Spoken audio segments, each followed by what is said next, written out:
সেই মন দিয়ে, সেই চিন্তা দিয়ে, সেই চেতনা দিয়ে, সেই প্রজ্ঞা দিয়ে, সেই মেধা দিয়ে তারা আমাকে চিনতে চেষ্টা করলো না।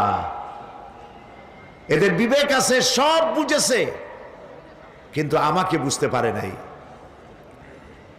এরা চাঁদের সৌন্দর্য বর্ণনা করেছে, এরা সূর্যের সৌন্দর্য বর্ণনা করেছে, এরা ফুলের সৌন্দর্য বর্ণনা করেছে, কিন্তু ফুলের ঘ্রাণ কে দিল তাকে তারা খুঁজে পায় নাই।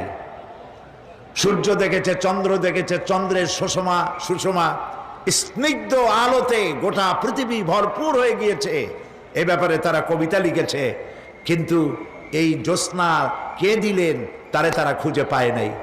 কাল্প দিয়েছি, বিবেক দিয়েছি, কিন্তু এই বিবেক দিয়ে তারা বিবেচনা করতে চেষ্টা করে নাই, চিন্তা করে আমাকে পায় নাই। প্রিয় ভাই, সব নাস্তিক হয় কারা?